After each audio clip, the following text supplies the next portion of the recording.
My name is Reid, and I am a ghost at my own brother's funeral. Dad positioned me in the back pew, a civilian island in a sea of starched blue uniforms. He straightened the lapels of his own retired police chief's uniform, his movements stiff with grief and ceremony. "Stay back here, Tara," he whispered, his voice a harsh rasp. "This day is for the officers, for Michael's real colleagues. Remember your place." I nodded silently, the words a familiar echo of a lifetime of dismissals. My place. Just a dispatcher. The weight of the FBI badge hidden in my purse felt like a lead ingot. Today was about my brother Michael, our family's hero. That much, at least, was true. To be born a Reid was to be born into the brotherhood of the badge. Our family tree was less a lineage and more a police department org chart. Grandpa joined the force in '52. Dad followed the week after his 19th birthday. "Reid's run toward danger," he'd declare at the dinner table, his badge gleaming beside his plate. "It's in our blood." Michael, my older brother, absorbed these words like scripture. His childhood was a rehearsal for the force, his toys an arsenal of plastic badges and patrol cars. He was my protector, my confidant, the only one who understood that my quiet nature wasn't a weakness.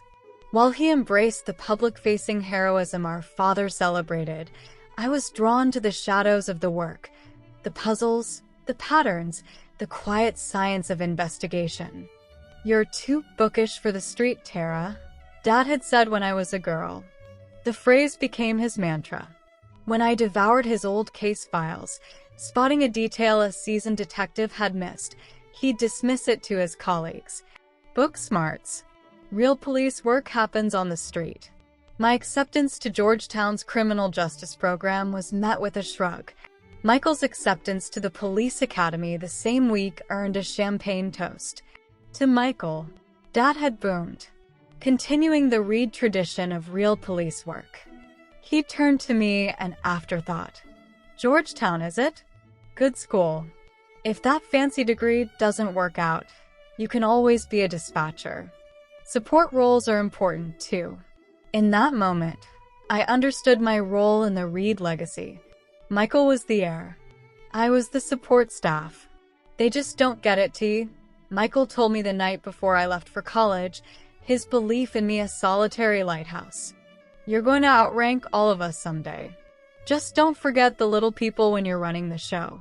After graduating with honors, I took a job as a dispatcher back home, a strategic concession to my father. It was a cover, a way to stay connected while I applied to the one place that valued analytical minds over brute force, Quantico. I told my family I'd been promoted to a federal dispatch management position. "Good, solid career." Dad had nodded, satisfied. "At least Michael is doing something important." For 8 years, I lived a double life. To my family, I was Tara, the government administrator who worked with computers. To my colleagues at the Bureau, I was Special Agent Reid, head of an analytical unit tracking cartel operations on the East Coast. Michael was the only one who knew the truth. I'd told him during a case that brought me close to home. His eyes had gone wide. A real-life spy, intelligence analyst, I'd corrected. "Your secret's safe with me," he'd promised, grinning. "But someday, I want front-row seats when Dad finds out. His face will be priceless." We never got that day. The call came at 3:47 a.m. It was my mother, her voice a shattered whisper. "It's Michael. A drug bust went wrong. He's gone." The world fractured. As I numbly booked a flight, the details trickled in. The raid had targeted a distribution hub for the Sinaloa cartel, the same cartel my team had been tracking for a year. A sickening realization washed over me. Intelligence my team had gathered, sanitized, and disseminated had likely informed the raid that killed my brother. Now, at his memorial, I was playing the part I'd been assigned my whole life. The grieving sister, the family afterthought. But underneath, the agent was on high alert. My supervisor had warned me. The cartel often sent observers to police funerals to identify officers involved in their cases. As Michael's partner, Detective Rodriguez, delivered a tearful eulogy, I scanned the crowd. 3 men in the back, dressed in dark suits, didn't fit. Their grief was a performance. Their eyes weren't on the casket. They were cataloging the faces of the detectives in the pews. Dad took the podium, his voice resonating with the authority of a chief and the pain of a father. He spoke of Michael's bravery, his service, the Reid legacy. "He leaves behind his mother, Caroline," Dad said, his voice thick with emotion, "and his sister, Tara, who supports law enforcement from her dispatch center." The familiar sting of his words was dulled by grief, but it was there. As he returned to the pew, the main doors of the cathedral opened. 3 men in crisp, dark suits entered, their subtle earpieces invisible to the untrained eye. My team, my supervisor, Agent Murray, gave me a barely perceptible nod from the back of the church. The situation was escalating. The cartel observers were getting ready to leave. Murray strode purposefully down the aisle, his path intersecting mine. The time for hiding was over. "Agent Reid," he said, his voice low but clear enough for the officers nearby to hear. "We need you. Now." A ripple of confusion spread through the pews. Captain Winters, Michael's commanding officer, stared at me. Across the aisle, my father's face was a mask of disbelief. The ghost of Tara Reid, the dispatcher, vanished. Special Agent Tara Reid took her place. "Captain Winters," I said, my voice dropping into a register he'd never heard from me. "I'm Special Agent Reid, FBI. Those men are Sinaloa intelligence. My team is moving on them. I need your plainclothes officers to secure the exits. No sudden moves. We do this quietly. This is still my brother's memorial." To his credit, Winters processed the impossible and acted, relaying quiet commands to his lieutenants. The operation was a silent ballet of practiced professionals. The cartel observers were intercepted and escorted out side exits, so discreetly that most of the mourners never noticed. But my father noticed everything.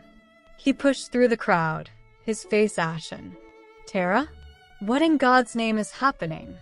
Before I could answer, Agent Murray stepped forward. "Chief Reid," he said, extending a hand. "Supervisory Special Agent Desmond Murray. Your daughter is one of the finest agents I have ever had the privilege of serving with. Her work on the larger investigation connected to your son's case has been instrumental."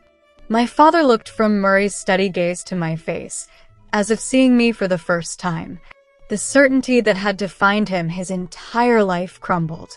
"FBI," he whispered. "Actually, FBI? For 8 years, Dad," I said, the truth finally, painfully free. Detective Rodriguez let out a short, incredulous laugh. "That explains it. Mike always said his sister was the real brains of the family. He knew, didn't he? He'd figured it out. And he'd kept my secret." The thought of my brother's steadfast loyalty brought a fresh wave of grief, so sharp it stole my breath. Later, after the final salute and the haunting notes of taps faded over the cemetery, my father found me standing by Michael's grave. He looked older, smaller, his usual commanding presence replaced by a profound uncertainty.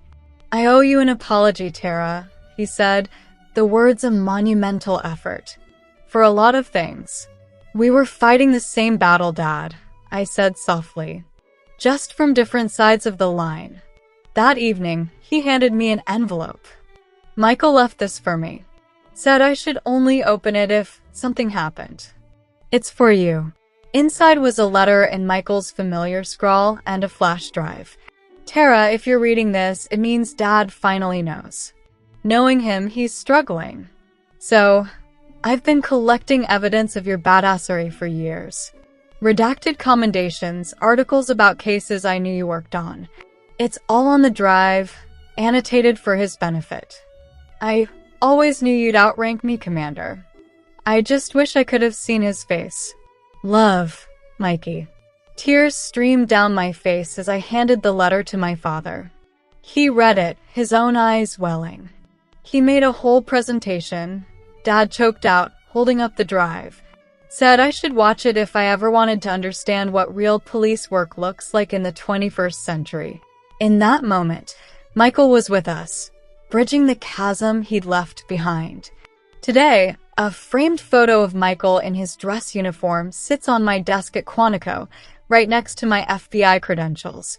The two halves of my life, finally whole.